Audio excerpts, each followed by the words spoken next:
자, 24강에 1번이 되어 있어요.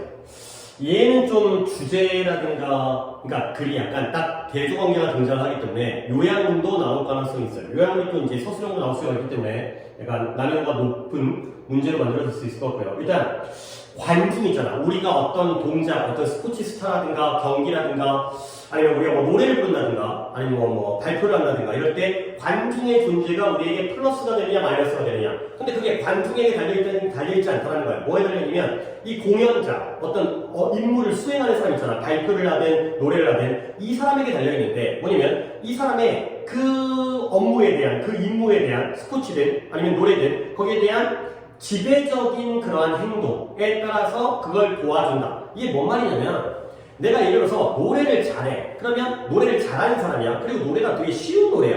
그렇게 되면은 나의 지배적인 행동은 뭐겠어요? 지배적인 반응은 노래가 잘 나오겠죠. 그러면 그걸 더 불러일으켜줘요. 근데 내가 노래를 못해. 그리고 노래가 너무 거기다 내 실력 대비 어려워. 그러면 내 노래의 지배적인 반응은 실수, 삑사리 이런 거겠지? 그러면 관객의 존재가 그 삑사리를 더 불러일으킨다는 거야. 그러면 잘하는 건 더 잘하게, 못하는 건 더 못하게 만들어주는 거죠. 아무도 없다라면 마음이 차분해가지고 또는 흥이 떨어져가지고 잘하는 노래도 대충 부르고 못하는 노래도 어느 정도까지는 좀 이제 해볼 수 있거든. 근데 관중이 존재하게 되면 잘하는 건 더욱더 응원을 받아가지고 더 잘하게 되고 못하는 건 막 이렇게 의식하게 되니까 불안하니까 뭐 쫄리니까 더 못하게 되고 이런 결과를 가져온다가 되겠어요. 내가 말을 더 복잡하게 했지만 글을 읽어가면서 이런 내용들이 문장으로 있기 때문에 깔끔하게 한번 정리를 할게요.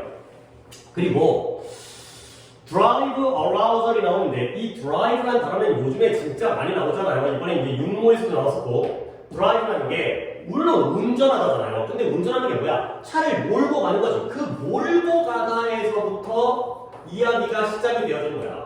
그러니까 그 몰고 가다에서 자극하다, 추진하다, 그 다음에 원동력이 되다. 동력 또는 원동력. 그리고 우리의 욕망, 욕구, 욕망이 우리를 몰고 가잖아. 내가 뭔가 대학에 가고자 하는 그 욕구가 우리를 공부할 수 있도록 드라이브를 해주잖아요. 이런 모든 의미들도 다양하게, 그러니까 하나만 알면 되는 게 아니라 다양하게 약간 이런 느낌으로도 쓰이기 때문에 물론 하나의 맥락이긴 하지만 우리를 자극해서 몰고 가요. 쭉쭉쭉. 그 다음에 추진해요. 밀어붙여요. 원동력이 되죠. 그 다음에 우리가 하고자 하는 욕구, 이런 의미가 되겠어요. 근데 여기서는 뜻이 관객이 뭐라고 여겨지고 보여지냐면 source라는 게 원천과 근원이잖아. 무엇의 원천이냐면 drive가 뭐야 이씨 여기 해설 추동각성 이런 뭐 지들 뭐 때문에 해서 그래? 물론 이게 어떤 전문 용어가 존재하겠지 때문에 우리가 평소에 쓰지 않는 추동이 뭐야? 추진하는 원동력이 되는 거예요. 추동 이런 거지. 여기 있는 거 글자 한자 갖다 쓴 거야. arouse는 뭐야? 불러일으키는 거야. 그러니까 뭔가 추진과 원동력을 불러일으키는 것의 원천이 된다는 거야. 쉽게 말하면 뭔가를 계속 하도록 만든다. 관객이 하도록 만드는 거야. 근데 이 강화되어진 상태, 이 arousal, 불러일으키는, 발생시키는 각성의 강화되어진 형태가 이렇게 추정되어져요. 뭘 추정하냐면 facilitate라는 건 용이하게 하다, 쉽게 하다, 촉진시키다, 더 도움을 주는 거야. 무엇을 촉진시키냐면 이 업무 수행, 성과, 무엇의 성과예요? well learned, 잘 배웠어요. 그리고 간단해요. 그러한 기술의 수행을 촉진시켜요. 그러니까 모든 기술을 촉진시키는 게 아니라 이 기술이 쉬워. 그리고 내가 이 기술을 잘 배웠어. 노래를 많이 배웠어. well learned. 이 기술이 배우는 게 아니라 배우는 걸 당하기 때문에 PP 과거형사가 붙겠죠. 이런 것들은 긍정적으로 촉진시킨다고 추측되어질 수 있다는 거야. 근데 그러나 반대로 만약에 이 기술이 잘 못 배웠어. 뭔가 내가 서툴러. 그 다음에 기술 자체가 복잡해. 노래가 막 성악이야. 막 오페라야. 그러면 이 각성의 증가가 오히려 뭐 해준다? 아까는 facilitate 했는데 이런 데서 대조관계가 나오는 거야. 잘 배운 기술의 경우에는 플러스죠. 근데 못 배우거나 얘가 어렵거나 복잡한 기술의 경우에는 interfere with가 뭐예요? 방해를 한다는 거지. 그 수행을 방해한다는 거죠. 자, 그러니까 관객이 뭘 만들어낸다? 이러한 각성 또는 추동각성의 원천이 되잖아요. 그러면 뭔가 이제 내가 해보겠다라는 추진력과 자극이 막 뿜뿜 각성되어지는 거야. 근데 이 추동각성이 뭐한다? 잘 배우고 쉬운 기술의 경우에는 플러스를 해준다고 예측되어지고요. 근데 반대로 내가 잘 못 배웠고 복잡한 기술의 경우에는 방해를 한다라고 추정되어진다는 거야. 그러면 결국 underlying notion, 여기에 숨겨져 있는, 밑에 놓여져 있는 근본적인 관념이 뭐냐? 노션이 관념이잖아요. 근본적인 관념. 지금까지 얘기했던 것의 그 근본이 되는 관념은 뭐냐면 increase in drive arousal, 추동 각성의 증가가 favor가 뭐 정성 호의도 있지만 좋아하다, favor이 있잖아요. favor이. 근데 어디에 유리하다, 도움을 주다 라는 동사로 쓰였어요. 어디에 유리하냐면 emission이 방출이죠. 배출, 방출. 바깥으로 release 하는 거야. 무엇의 방출이냐면 그 수행자, 가수든 스포츠 선수든 아니면 발표자든 그 수행자의 지배적인 반응을 방출하는 데에 유리하다는 거예요. 자, 지배적인 반응이 뭐냐? 내가 아까 얘기했던 내가 잘하는 노래라면 나의 지배적인 반응은 잘 부르는 거. 내가 못한 노래라면 삑사리. 그러니까 그 지배적인 반응, 잘하는 반응에 그러니까 지배적인 반응에 유리하기 때문에 노래를 잘하는 노래면 더 잘하게 유리하게 만들어주고요. 못한 노래면 더 못하는 데에 유리하게 만들어주는 거예요. 그래서 이제 케이스서 이제 두 가지 사례가 나옵니다. 이런 것들이 바로 요양론의 대조관계가 되어있어요. 숙련된 공연자라든가 수행자의 경우에는 그녀의 지배적인 반응은 뭐라고 추측되어지냐면 주로 올바른 것으로 추측되어져요. 오케이? 이때 원지는 올바른 반응이 되겠죠. responsive가 되겠어요.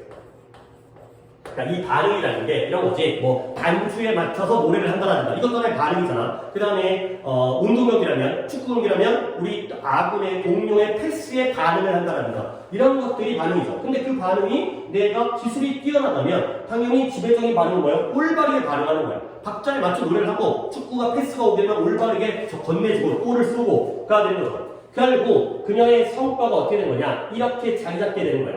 개선되어져요. 개선되어지는 것으로 자리 잡게 되는데 무엇과 함께 개선되어지냐면 관객인데 present가 뒤에서 앞에 있는 관객을 꾸며주니까 참석하고 있는 그 상황에 존재하고 있는 관객과 함께 개선되어지는 위치에 놓여지게 되는 거예요.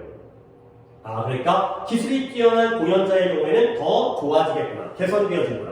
근데 in the case 어떤 경우냐면 where the performer is still struggling to master a skill, 이 기술을 아직까지, 그러니까 struggle이라는 게 노력하다, 애쓰다, 고생하다니까 이 기술을 숙달하기에, 마스터하기 위해서 여전히 고생하고 있다는 건 아직까지는 숙련되지 않았다는 거죠. 지금도 배우려고 노력하고 있어요.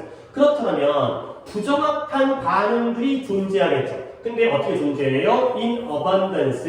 abundance라는 단어는 풍부함이라는 명사죠. 원래가 abundant가 우리가 주로 쓰는 형용사인데요. 그 abundant, t로 끝나는 abundant에서 c로 끝나서 명사가 되는 거예요. 그러면 in abundance는 뭐야? 풍부함 속에서 존재하기 때문에 결국 이 표현은 abundantly가 되겠어요. 풍부하게 존재하게 된다가 되는 거죠. 그러니까 부정확한 반응이 풍부하게 존재한다는 게 뭔 말이에요? 졸라게 못한다는 거야. 엄청나게 계속해서 풍부하게 못한다는 거죠.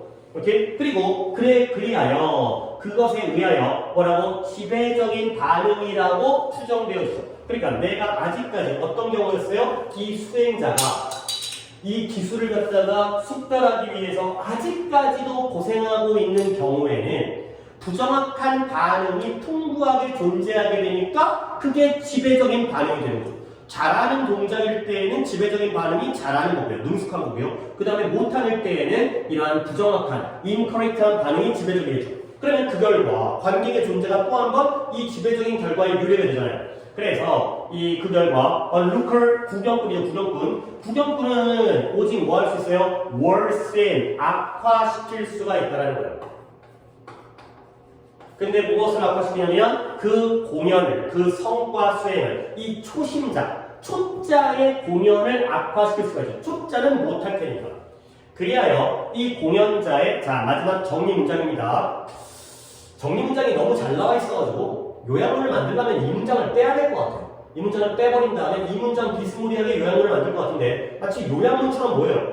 이 공연자의 기술의 수준과 그리고 그 기술 자체의 복잡성 두 가지 요소가 있습니다. 첫 번째는 기술의 수준, 이 새끼가 얼마나 잘하는지. 두 번째는 기술 자체가 복잡해. 아무리 김연아라고 해도 트리플 악셀을 갖다가 10번 연속 성공할 수는 없을 거 아니에요.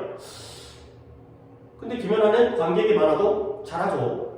그건 모르겠고요. 어쨌든 기술이 어느 정도의 수준인지 그리고 그 기술 자체가 이 공연자와 무관하게 기술 자체가 얼마나 복잡한지 이 두 가지 요소가 determine, 결정해 준다는 거야. 뭘 결정해 주냐면 이 관객이 이 수행에, 이 공연에 helps를 할지 아니면 hinder가 방해하다의 뜻이죠. 방해를 할지를 결정해 준다.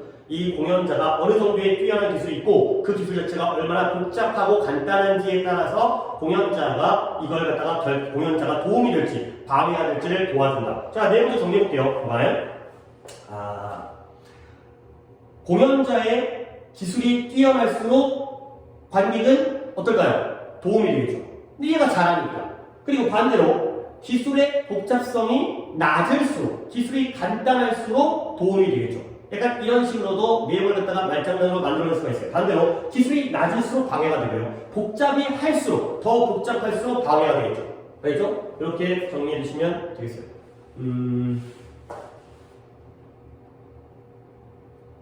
다 했어요. 오케이.